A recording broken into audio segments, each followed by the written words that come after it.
Halo, nama saya Muhammad Dimas Ismardianto dari SMA Kesatuan Bogor kelas 12 IPA 3. Terima kasih sudah mau menonton video pembelajaran saya mengenai artikel.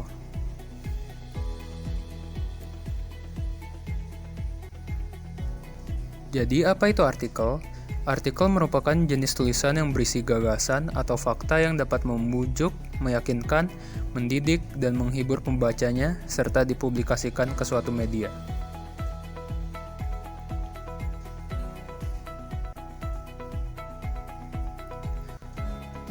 Apa ciri-ciri artikel? Pada umumnya, artikel dibuat secara ringkas, padat, dan jelas. Isi yang disampaikan dalam sebuah artikel didasari oleh fakta, bukan fiksi atau mitos.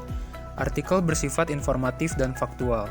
Sebuah artikel dapat mengandung opini dan analisis, namun harus berdasarkan teori dan data yang valid.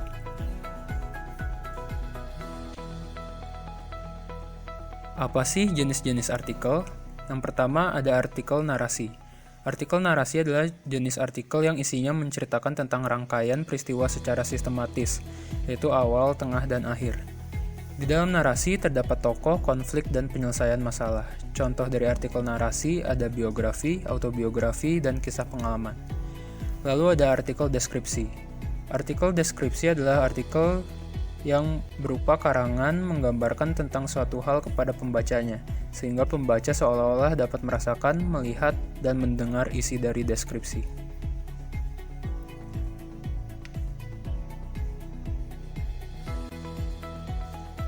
Lalu ada eksposisi.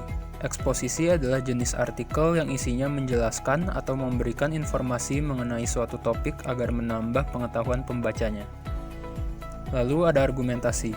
Argumentasi merupakan suatu karangan yang tujuannya ingin membuktikan kebenaran sebuah pendapat dengan menyajikan data atau fakta sebagai alasan. Yang terakhir ada persuasi. Persuasi adalah artikel yang isinya bertujuan untuk mempengaruhi pembaca sehingga bersedia melakukan sesuatu yang dianjurkan oleh si penulis dalam karangannya.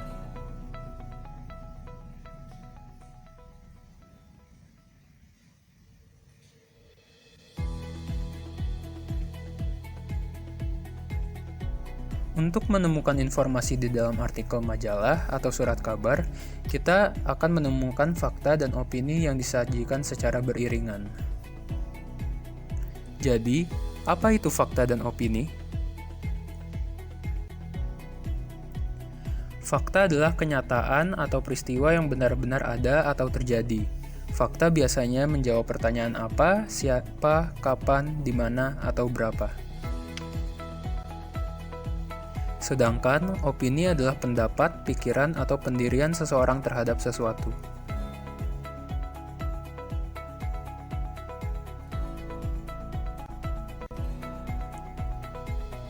Contoh fakta dan opini dalam artikel. Dalam artikel dampak buruk junk food untuk kesehatan tubuh, kita dapat melihat contoh opini dalam paragraf pertama, yaitu makanan cepat saji juga memiliki cita rasa yang lezat, ditambah lagi harganya yang terjangkau. Lalu kita juga dapat menemukan kalimat fakta dalam paragraf kedua, yaitu sejumlah penelitian telah membuktikan bahwa keseringan mengkonsumsi makanan cepat saji memang tidak berdampak secara langsung ke tubuh.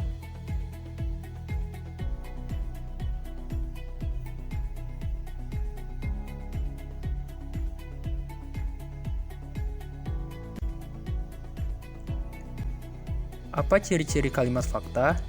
Kalimat fakta berisi fakta yang kebenarannya yang dapat dibuktikan dan diverifikasi oleh siapapun. Kalimat fakta berisi informasi atau data yang akurat mengenai sebuah kejadian, seperti waktu kejadian dan lokasi kejadian. Kalimat fakta bersifat objektif, artinya data yang ditampilkan benar-benar sesuai kenyataan, tidak dibuat-buat, tidak memihak, dan tidak dipengaruhi pandangan pribadi atau subjektivitas penulisnya. Kalimat fakta biasanya dapat menjawab 5W1H. Dan kalimat fakta biasanya disertai data angka yang menunjukkan statistik atau jumlah sebenarnya dalam sebuah kejadian.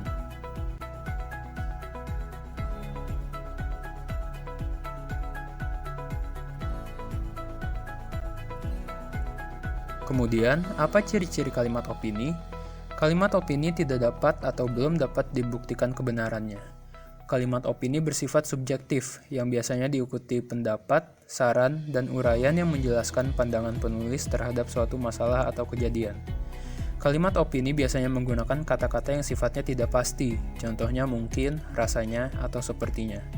Kalimat opini juga biasanya menggunakan kata-kata yang sifatnya memberi saran atau solusi, contohnya yaitu seperti seharusnya atau sebaiknya.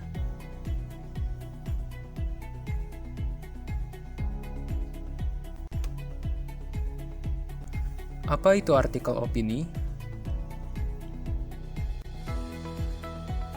Artikel opini adalah sebuah karya jurnalistik yang di dalamnya membuat pandangan, pendapat, atau pikiran seseorang yang diuraikan dalam bentuk artikel di mana dalam pembuatannya lebih mengedepankan pada pendapat yang didukung dengan data dan fakta.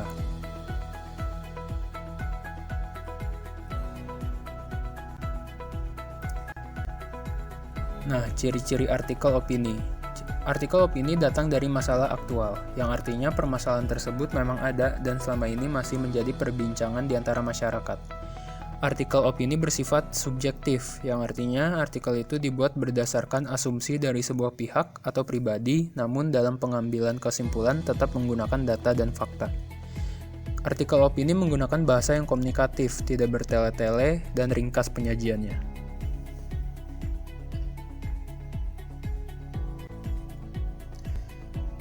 Struktur artikel opini. Artikel opini diawali dengan pernyataan pendapat atau topik yang akan dikemukakan.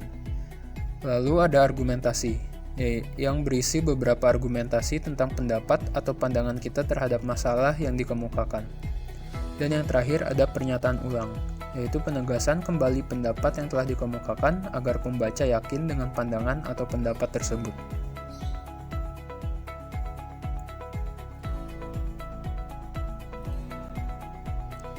Ini merupakan contoh dari artikel opini.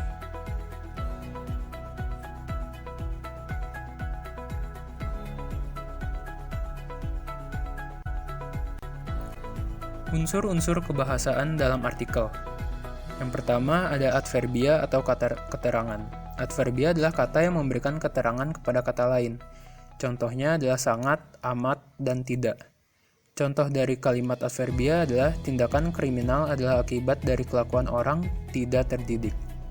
Lalu ada konjungsi tujuan, yaitu konjungsi yang menyatakan harapan.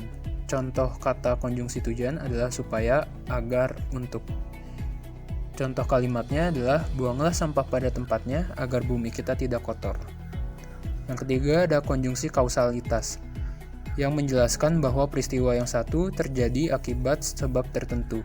Contohnya adalah sebab, karena, sebab itu, dan karena itu. Contoh kalimatnya adalah, dari situlah sebabnya mengapa orang pintar masih banyak yang melakukan tindakan memalukan seperti korupsi. Lalu, artikel menggunakan kosakata yang luas dan menarik agar teks tersebut mampu meyakinkan pembaca.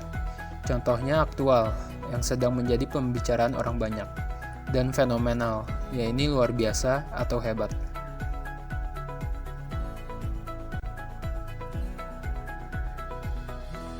Pola pengembangan paragraf dalam artikel. Yang pertama, ada pola pemecahan topik. Pola ini memecah topik yang masih berada dalam lingkup pembicaraan yang ditemakan menjadi subtopik yang lebih sempit, kemudian menganalisisnya masing-masing. Yang kedua, ada pola masalah dan pemecahannya.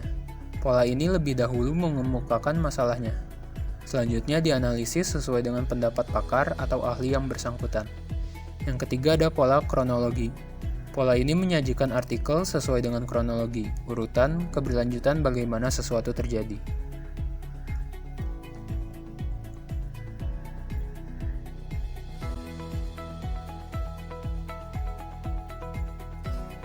Lalu ada pola pendapat dan alasan pemikiran.